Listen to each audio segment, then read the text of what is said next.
main thing of being a good writer, one, there's two things in my opinion. I learned this at the knee of my grandfather who wrote Westerns for 50 years. One is you put your butt in the seat and you write the story. And two is you tell a good story well, and that's you. Hello, and welcome to Along the Way Life's Journey. I'm your host, Carl Buccellato. Let's get the next journey started. Today we have a great guest, Alexander Greenwood. Alex has earned his reputation for success and ingenuity from his more than 25 years' experience in public relations, journalism, marketing, and broadcasting as well. His career has spanned several industries, including broadcasting, healthcare, nonprofit organizations, and higher education. His work in the news media includes positions as an editor, journalist, and radio talk show host. After serving as vice president of Kansas City Public Television and director of marketing at the public relations for KC Riverfest, one of KC's largest community festivals, he founded Alexander G. Public Relations, a consulting firm. He is a prolific writer with more than 10 books to his credit, a graduate of the University of Science and Arts of Oklahoma and the University of Oklahoma School of Journalism. Alex is married to his lovely wife, Stephanie, and they have a daughter equally as lovely, Carolyn. Together they are avid hikers, and Alex enjoys kickboxing 3 to 4 times a week. We'll know more about that. He serves on many charities, and his motto is never turn down a chance to meet another writer, which is how I had the privilege to meet this fine man. Please welcome our guest, Alex Greenwood. Alex, so welcome on this show. Carl, the tables have turned, my friend. Yes. I usually welcoming you. Well, I'm happy to be here with you. Me too. So for those of you who don't know, that's how I met Alex in the first place. A year or so ago, I wrote a book, and he was kind enough to interview me on his podcast, and we got to chatting, and I found him to be an amazing man, and I enjoyed the conversation so much. I didn't want the conversation to end, so I immediately said, what can I do? I'll create a podcast and invite him on the show. So here we are. It took us a bit of time, but we're together. How is life treating you?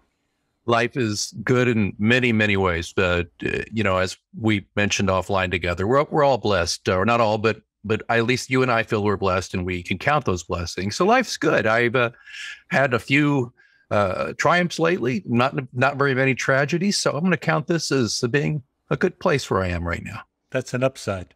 That's better than the Job experience that we occasionally get. Yeah, truly. Been there. Yeah. Okay. So I know that you have been doing your podcast for quite some time, and you've written a number of books. Your series have been fantastic. I have to tell you that the last time we spoke, you said, well, what are you doing? What is your next book? And I said, the last one took 50 years. I don't know if there'll be another one. But, I'm in awe of how you can repeatedly come back to the well and get great stories and draft them down and just create all this mastery.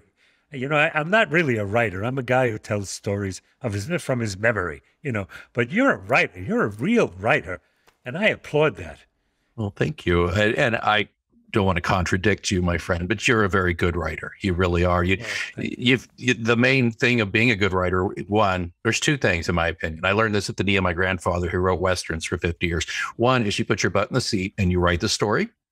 And two is you tell a good story well, and that's you. And I don't know about, it's funny. I have done this series of 8 books for a mystery series. It's the John Pilate, and it's spelled like, Pontius Pilate, Pilate. Everybody thinks it's Pilates, but it's John Pilate. Yeah, that's kind of a running joke in the series. They're like, so Mr. Pilates. He's like, no, I'm not an exercise class. Like the Roman governor. Maybe he didn't learn to wash his hands, Yeah. Yeah, in fact, the tagline of the first book was Pilate's Cross, washing your hands of murder isn't easy. Carl, you'd be amazed how many people didn't get the joke. Oh my goodness. They're like, what's with the washing hand thing? So I started working that into the series. But anyway, I've done 8 of those. I released the last one only a few months ago. It's called Pilate's Faith. And it's the best reviewed of the series. Kirkus Reviews loved it.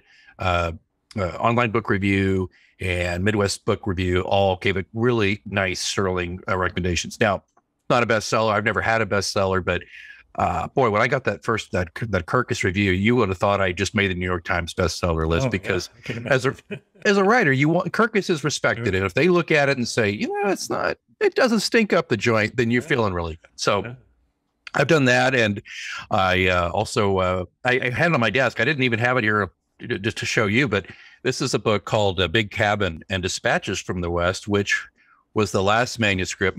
As I mentioned, my grandfather was he'd been published for about 50 years, Avalon, all kinds of pulp. He started his career in the pulp magazines writing Westerns, and he had left me. I lost him about 20 years ago, and he had left me all his writings, including a last manuscript for a last book that he just couldn't sell because by the time he was finishing up his 50-year career, Westerns just weren't a thing. So I thought, well, why not in this age of self-publishing? Why don't I get it? Sure. Edit it and put it out. Of course, the thing I figured out, though, was the first chapter was missing. So you had to get to work and say, well, what would he have said? Exactly. That's what I did. And then my editor looked at it, and voila, this came out in 2018. I had it out because I interviewed another writer, Mark Cameron, the other day, and he writes Westerns, but he's also the new Tom Clancy. He writes the Jack Ryan stuff. And we just started talking Westerns, and I was just blabbing about it. But yeah, Carl, that to me was like the fun part of going to the well was going to my grandfather's work and then seeing if not improve on it, but see if I could at least get the reader into it since that first chapter or so was missing. And I love the challenge. So long answer to your remark and your question about going back to the well as a writer is just, I'm always looking for a challenge. And the challenge with my mystery series was just, is there something more we can say after book 8 of the series? Or is it just, are you repeating yourself? So that's where I go. Right. And I'm sure that writing on, creating that book and bringing it to a novel form and getting it published had a great deal to do with your spirit, because I can imagine your grandfather being a writer for 50 years must have inspired you enormously. I mean, he had to be an inspiration to you. Tell us a little bit about the man and your relationship. Carl, my grandfather was a Robert E. Trevathan, and yeah, he served in World War II in the Navy. He was when he was 18 on the battleship Pennsylvania in the South Pacific. Talk about your tales of the South Pacific, right? And he went from there after the war. He went and taught English in Japan, and then he became a civil servant and an historian. But he was born in Detroit, but he always just loved the Western. You know, we also were talking offline about making movies like they used to. He loved the Western movies. He liked to talk about Westerns. He liked to read Westerns. He loved Zane Grey and all that stuff. And he started writing, like I said, in the pulp magazines, and long career. And he finally sold a couple of books. I think he sold his first book in 50 or 51 after doing the pulps for about 8 or 9 years. And he didn't take his foot off the gas until in the mid-90s when he semi-retired. But he taught me some discipline, Carl. And I'm not going to lie to you and tell you I adhere to this discipline all the time. But he would get up at 4:30 in the morning. He would write. He would set. I have the timer back here. He has a kitchen timer. He'd set it for an hour. He would write. When that bell went ding, doesn't matter if he was in the middle of a sentence, he'd get up. He'd go to the gym, play racquetball with a friend. Then he would get cleaned up and he would go to work. He worked at Tinker Air Force Base in Oklahoma City. He was the chief historian of the base. He would do that, come home, have dinner, maybe watch a little TV, do a little reading, start all over again. And he did that every day of his life. Magnificent. Wow. And he produced volumes and volumes that way because he allowed himself to be a balanced person. He wasn't restricted just to being a disciplined writer with no scope, no human contact. I think that's so important when you're writing, to be able to have a refreshing interplay with other people. And, the exchange is so necessary. As a matter of fact, I'll discuss this with you more offline, but I recently did an essay regarding what happened to the communications in America, because I wrote something that I published and I got some very good reactions to it, but I got some very negative reactions also. And I wondered, where did we lose this trait, this great gift of communication between people, where if I don't say exactly what you want, your ears close and you don't hear anything any longer. Anyway, that's for another day, another story. Well, I happen to agree in a lot of ways, just to put a pin on that. But, we're so siloed, it seems, as a society. And we only want to listen to people who are going to, it's an echo chamber back to you. But that's you don't what was learn that way.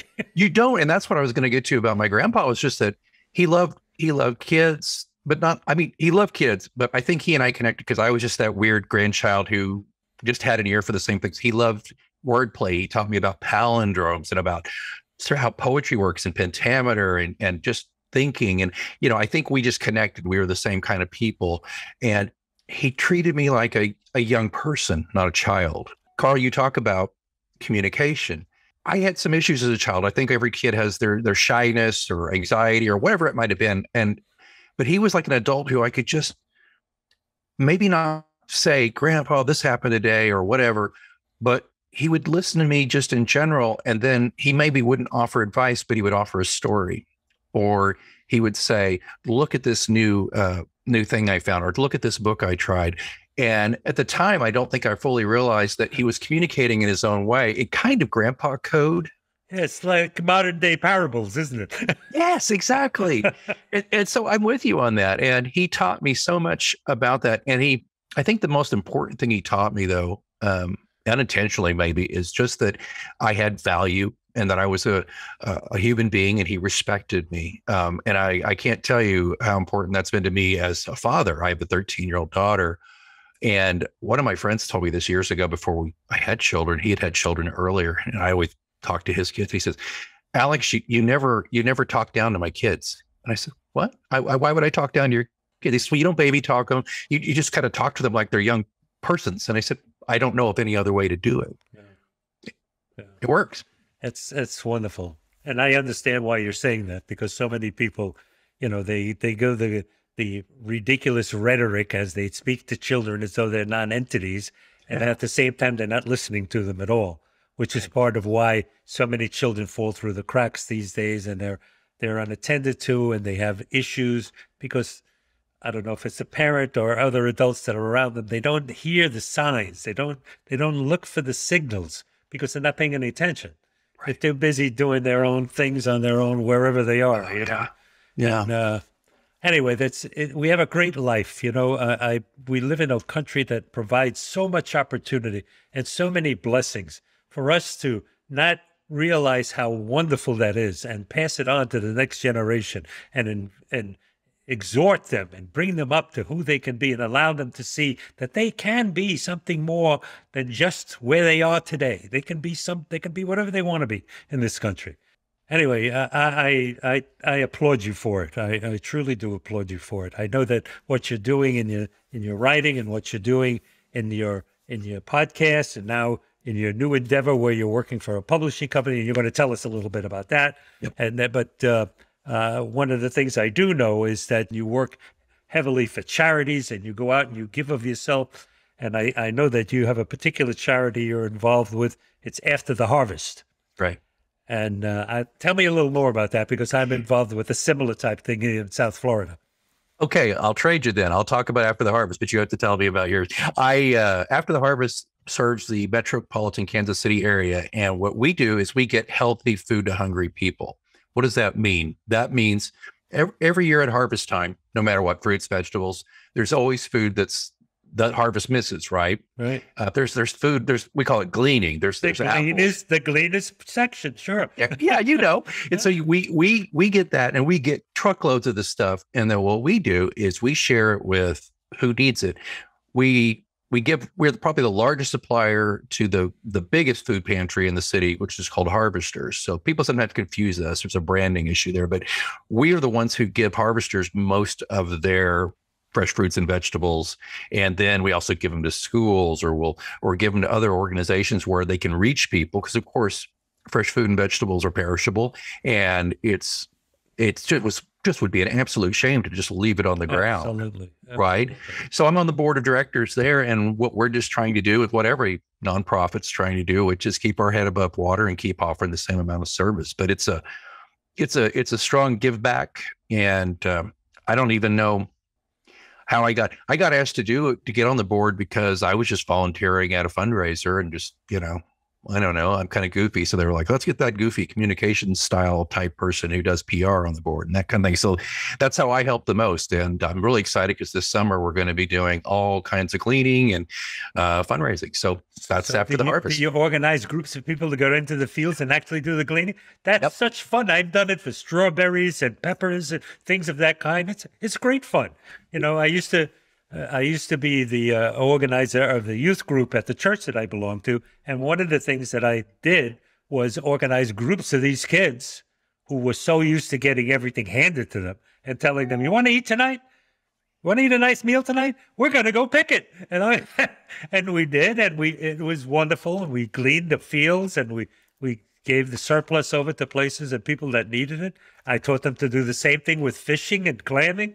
And it was really great, you know. But I'm involved with a group. I used to be years ago. I was involved with a group called Feed the Hungry, and that does a magnificent job. It started with our church, but I'm involved with a group in Fort Lauderdale. Actually, a man that I had on the show a couple of weeks ago, Father Bob Colville, and he runs the All Saints Soup Kitchen in Fort Lauderdale, and he feeds. You ready for this? 500 homeless families every day. 2 meals a day. 2 meals. He has a semi-army of volunteers, people who come in, you know, they're bank executives or they're housewives or they're salesmen or they're teachers, and they come and they volunteer a certain part of their day. Every week they have the same time that they, you know, remember, it's 24/7 this goes on. So you need around-the-clock people.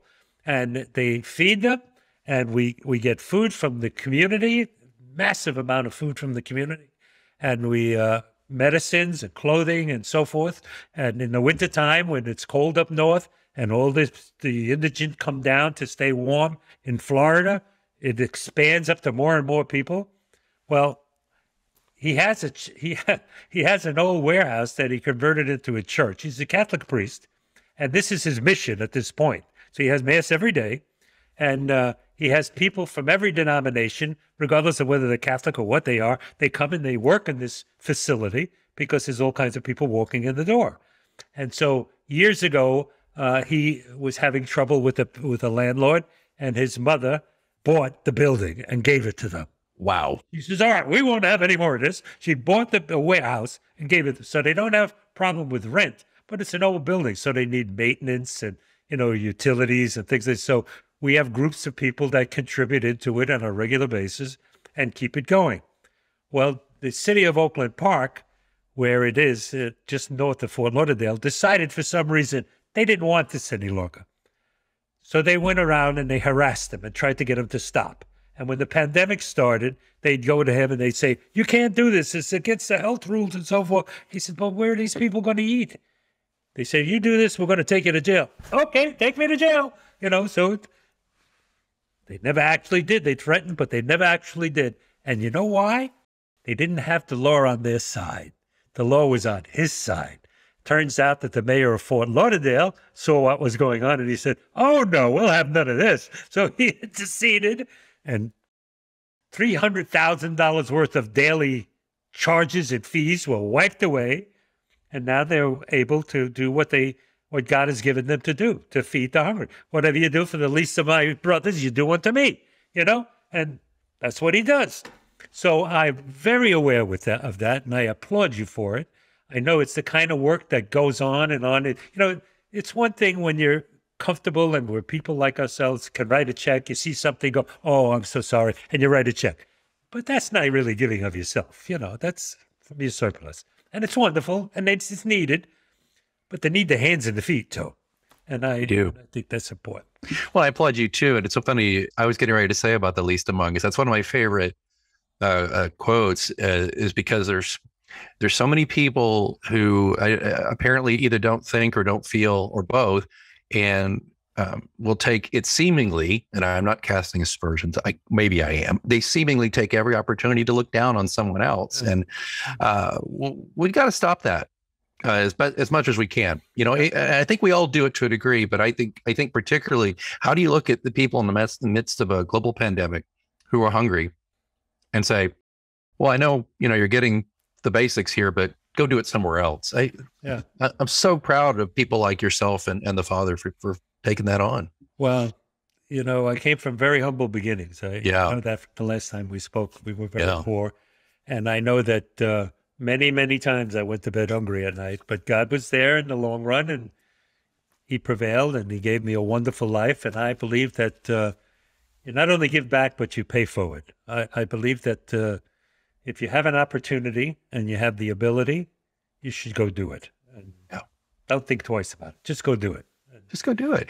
And you don't have to serve on the board. Just go, as Carl says, as you say, Carl, just get your hands dirty. Go maybe once a month, show up for a couple hours. Whatever you can, if that's all you can, that's fine.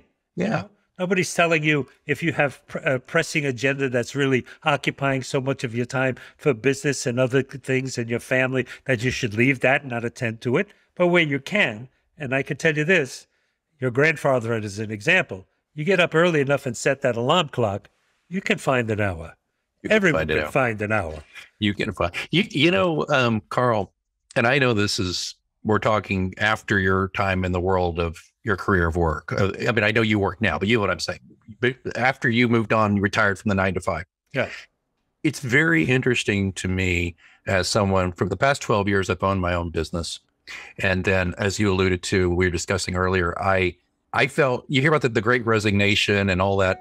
I just got to a point with my company where I just felt like I was at a point where I didn't know why, but I was just like, I can't do this anymore. It was a very strong feeling, and it's not the kind of, and I kind of beat myself up for a little bit for having that feeling because I have a family and my wife works and we have, but I kind of only beat myself up for a couple of days because I said to myself, now look, Alex, knowing full well who I was talking to, you've done this for 12 years. It's not like you did it for 2 months and quit.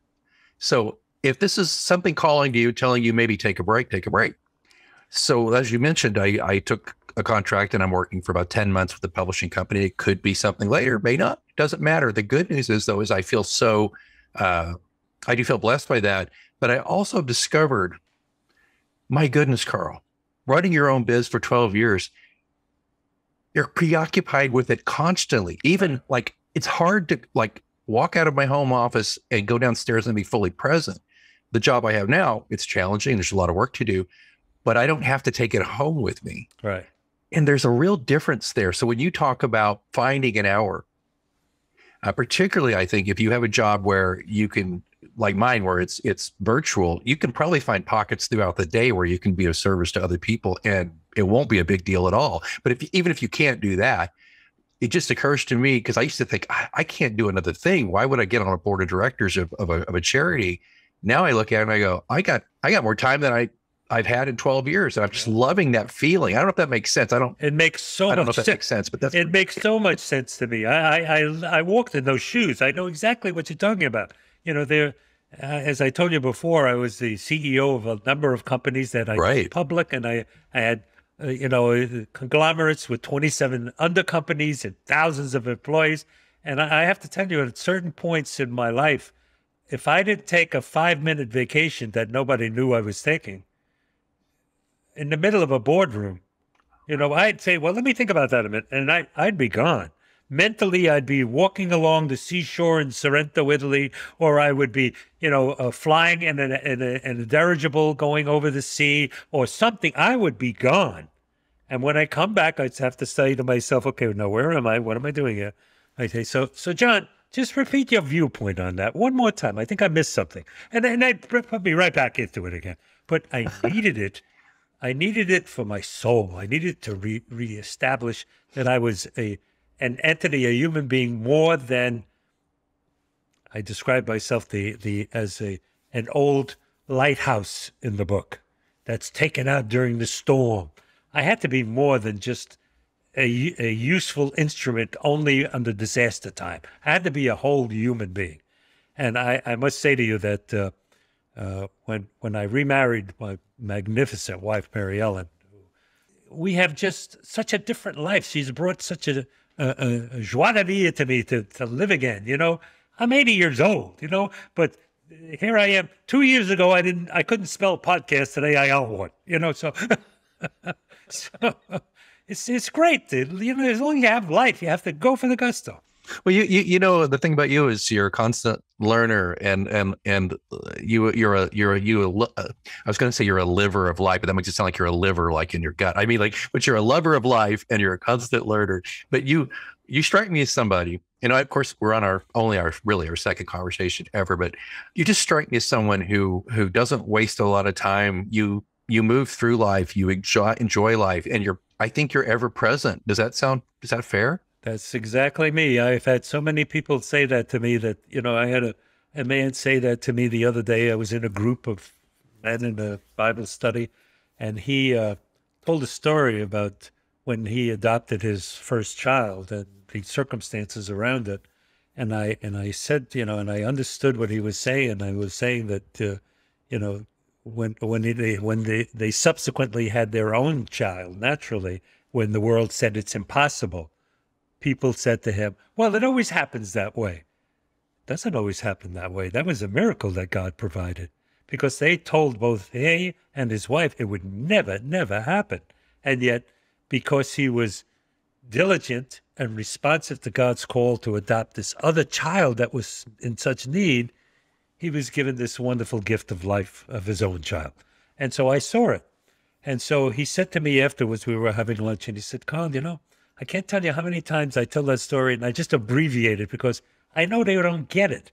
But you heard me. You got it.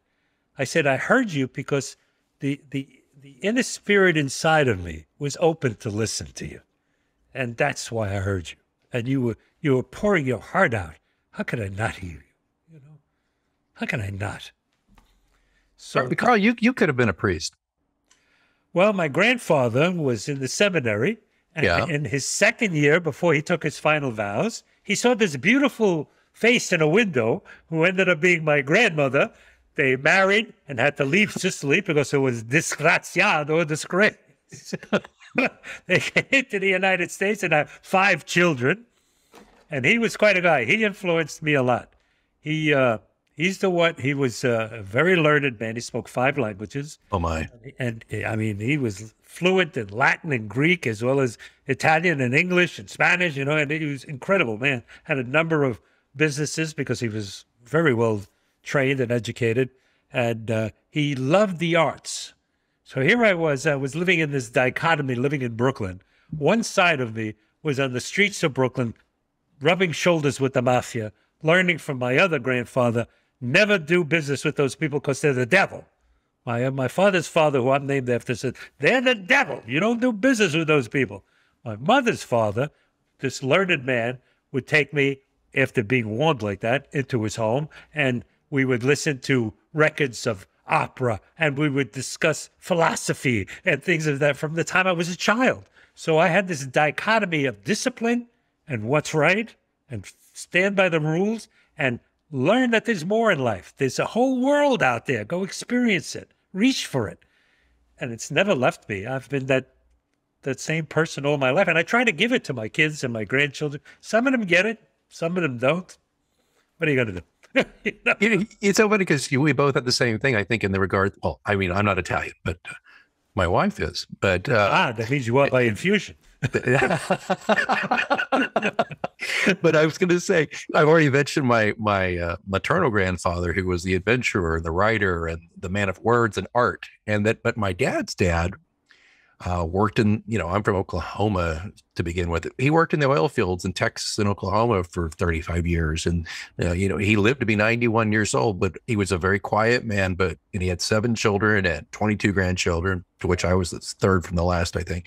But he was quiet, but what I saw from him was industry. He worked till his back was bowed, and he was, you know, but he was always kind. He loved children, and he worked. So I had that dichotomy too, of this kind of the strong Gary Cooperish grandpa, and then kind of the Errol Flynn kind of grandpa, or at least in his mind, you know, although serving in the South Pacific in World War II, he told me some harrowing stories I too. can imagine. So, but I love that. And I think that maybe you and I are, and if I'm being presumptuous, you'll tell me, but maybe you and I have seized on something here, though, is that we talk about how we can be effective parents and grandparents by listening, but I think it gets back to the fact that perhaps we had grandparents and parents who listened to us. You know, I want to tell you something. My grandfather once said to me, you know, he was much older just before he died, and I thanked him for the wisdom that he imparted on me and the time that he took with me. And I said, God bless the parent who reaches out to love on his child, because he was more my parent than my father was for many reasons. And you know, my father was alcoholic, but that was a different story. And he said to me, God bless the child that hears. So I was thanking him for the gift he gave me, but he was thanking me for listening, for adhering to it. And I think that's such an important thing that we have to remember when you were saying earlier, treat children like they're human beings. Yeah. They are entities, that they have a right to a thought, to an emotion, to a sense, to a feeling. If they're frightened for any reason, don't poo-poo them and say, okay, buck it up, be a man. You know, I had so much of that nonsense. The result of it, I had to weather through all that anger that was in me, you know, and I was a fighter much of my life and a warrior much of my life, until I came to a point that I realized I can cry publicly and not feel one problem with it. You know, I'm a whole human being. I know who I am. Yeah. I know who I am. If I'm brought to a tear by something that you say, I thank you for saying it, because I relish in that emotion that is only mine for that moment. You know, if you didn't say it, I wouldn't have had it that moment. So is that a byproduct that as we get older, Carl, that we're more comfortable in our own skin? I'm 54 in June, and I'm not, you know, we used to be kind of a joke. People would say, oh, I cry at the telephone commercials. Remember the old telephone commercials? You call your mother, and then, you know, but I seem to be more open to my emotions and being moved by things. And there have been times, my daughter, again, 13, who has just said things, and it was as if I heard an ancestor speaking to me through her, and it moved me. And she's seen me emotional a few times, and I'm not really embarrassed by that. I think I was the first time, but now I'm not. I just don't think she needs to. I think this is something that a friend also told me, who I trusted. He said, and he was a mentor of mine. He was very close to your age, and he was a minister, and a spiritual and personal advisor. And he said, it's good for her to see that you have emotions and feelings, and that you're moved by things, and that it's okay for her to do the same thing. And also, he said, she will hopefully grow up, and he says, I think she will, without a false understanding of what masculinity is and what a man is. Doesn't mean that, Carl, now, I mean, don't for a minute think that men should act like women or women should act like men necessarily. No, that's a whole different thing. But let's forget the sexes and just remember we're human beings. We all have the varied scope of emotions, and they're not feminine or masculine. And I'm not talking about logos or gender divisions or things. I'm talking about the human condition. Every human being has a range of feelings. Every human being. You know, I said earlier, a moment ago, about Job. If you read Job, you realize that he's a great hero in the Bible, but he had his time of fear. He had his time of doubt. He had his time of recognition and contrite experience, where he was reborn into a whole new being. You know, we have that whole range of emotions, every one of us. And I think it's important to show the younger generation that it's okay, that it's all right, and it's not something to be ashamed of. You know, I know that, you know, the men in my family, when I was growing up as a boy, the tough guys and the whole thing, they would sooner bite off the inside of their cheek than let you see them have emotion. Right. I'm not that person. I cry when something affects me in a way that it does. And I've had my son, who is a big bruiser of a guy, my grandsons, who are big bruisers of a guy, wrap their arms around me and cry with me, because, you know, and what a blessing that is. I got to tell you, what a blessing that is, because I've made a lot of mistakes in my life and done a lot of things wrong. But there are some things that I must have done to reach them, for them to have that same reaction, for them to be public about it and have that reaction. Okay, Lord, I listened once in a while. I know, Here's a question. And my mentor, who I mentioned, he's not with me anymore. I lost him a few years ago, and so I'd like you to, if you don't mind, and I'm not trying to say you're old, my friend. I'm just saying you're wise. Okay. I'm old. All right. Well, you make it look great. I'd love some advice. Can I have some advice from you? If I can help, I'll be happy to. I think you can, and I will listen. Is all I can promise. But what do you do when, for lots of reasons, which we won't go into here, but let's just say, what do you do if you maybe think you stop hearing the divine, that perhaps your faith instincts are fading? What do you do to reinvigorate that? Okay, I will tell you that you're not alone. There's a famous book by Mother Teresa, who wrote, honestly, I wonder if it's real. And Billy Graham, had the same. Franklin is the son, but Billy Graham, who was a great evangelist, experienced the same doubt. And both of them came to the same conclusion, that when they stop the outside pressure from the outside world and they go into their prayer closet, which means alone, and open your eyes, your ears, and your heart in prayer and just listen. Sit quietly and just listen. He will be there for you. I will tell you one story. Please. And I don't want to get off on too many tracks, but I have a tendency to do that. This is your show. I'm supposed to be interviewing you and I'm talking more than you. But look, this is what I do. I interview people all the time. I love that. You turned the table on me. So some years ago, I went to a retreat in an Episcopal retreat ground in Central Florida. I was feeling exactly that kind of a feeling. I was feeling crushed over with outside issues, and I was feeling a sense of unworthiness and wondering, how could anything real be happening because of who I am and what I was, and even though I know that I did my contrition and I was forgiven. And so I went on this retreat, and it was in a beautiful retreat ground with lakes and old trees and so forth. And on a Sunday morning, there was this particular program that you did where you wrote a letter, and you wrote a letter to Christ, and you let your hand auto write back, and you get an answer back in the fashion.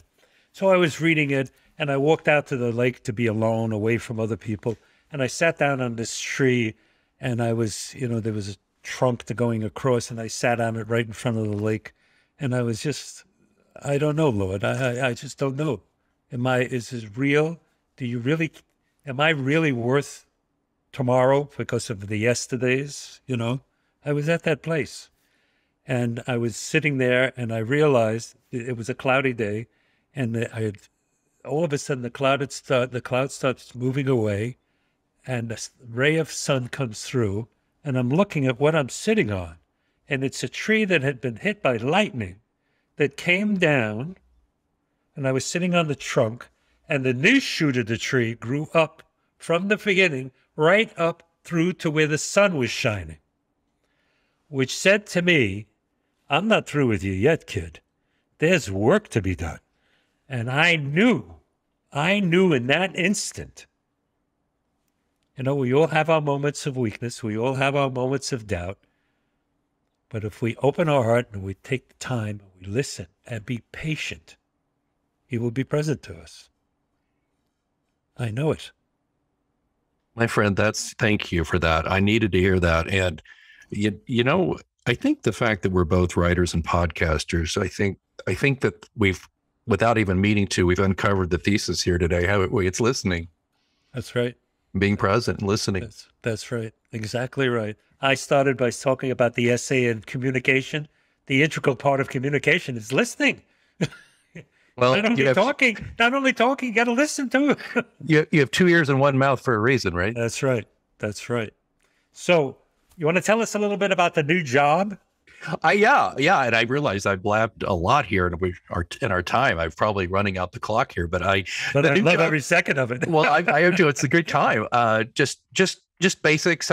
just out of privacy for the employer, I won't say exactly who, but it's a publishing house that has been around for 100 years or so, and they do trade publications of all kinds. And long story short, my job is for the next from January till about October, is to produce several different publications for them, just manage the process, edit, write a little bit, but manage logistics between sales, design, and editorial for about 4 different products. And then the job culminates in a massive trade show. And during that trade show, I'll produce basically a daily newspaper. I'll be managing editor of a daily, because these big trade shows, Carl, about trade shows. Oh, yes. 20,000 plus people becomes a little city in Vegas, at the convention center, and I'm managing editor of the newspaper they do for that week. And so that's what it is. And it's just me going back to my roots. I started my career in newspapering. Then I got into PR, and I've kind of had some publishing obviously in between, but it's just nice. And Carl, I mentioned this 12 years running my own shop and how burned out I've burned out. It's fair to say. Yeah. I've never worked with a more kind and professional group of people, I think, or at least this is in the top 2 or 3 groups of professional people I've ever worked with so far in my life. And I'm really grateful for this opportunity. And I'm just enjoying the fact, like I said earlier, that it's not like a constant 24/7 burden. And when I'm at work, people are great, but when work's over, I can switch gears a lot easier. It's a great thing. Yeah. Well, I'm happy for you. Thank you. I suspect some of that burnout was why kickboxing was 3 to 4 times a week. You needed to get that energy out. Yeah, it's so true. And, like I said, I'm in my 50s and I'm often the older dude in the gym, but it's not super hard and you work your own pace, but it's a good workout. I was complaining earlier too. I've got bursitis in my right elbow, which is just killing me, but I will do it because I got to lose about 15 more pounds of COVID era weight. So I got to keep going. I had a little problem with my elbow. I took a fall a few years ago and I injured the elbow and it just wouldn't get better. And they gave me, they kept saying it was bursitis or inflammation, and they were giving me cortisone and all that. Nothing worked. So I went to this doctor by the name of Joseph Tiger, who was in Boca Raton, and he was a specialist in stem cell regeneration. So he took some of my blood and some of my fat, put it in a centrifugal whirly type thing, and injected it directly into the elbow. Hurt like hell, I want to tell you. Hurt like the devil. But it cured the problem. The problem was so bad it would wake me up at night out of my sleep because of pain.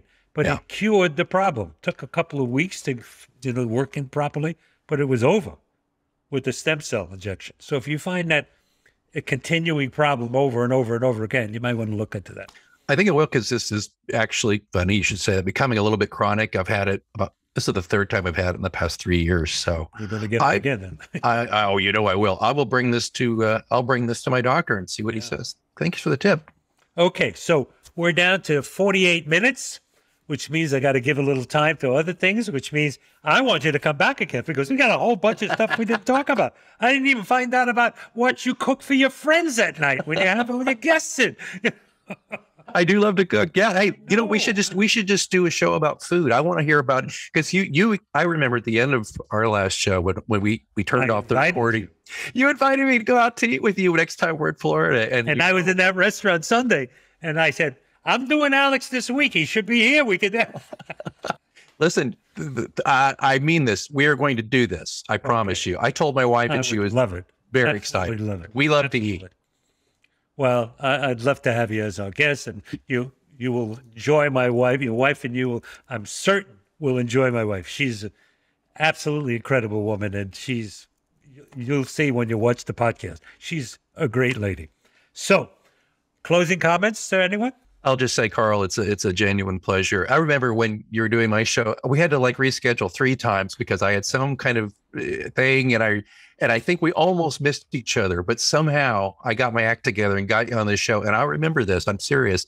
After I was done recording our show, I went down and I told my wife, I said, to think I almost missed out on this guy. I said, this is a guy who I think could be a good friend, and so I'm just thankful to everything that it worked. And I'm glad that you were so open to being patient with me when I was probably recording way too many shows for too long that year. So thank you. Well, I got to tell you, we probably had an instigator from outside trying it, because today I sent you another invitation. Oh, yeah. Because the last one crashed. I'm telling you, perseverance was necessary here. well, the great thing is perseverance. It's a hardship, but then once the recording light goes on, you can't shut us up. So I will shut up now. I will be quiet. Okay, I just have to say the usual goodbye stuff to the people and stuff like that. And as a reminder, behind me over my shoulder there, you'll see a copy of my book that I published last year, To Every Page a Turning. It's a chronicle not only of my life, but the journey of my generation and the people who lived it alongside of me, many of whom are gone now.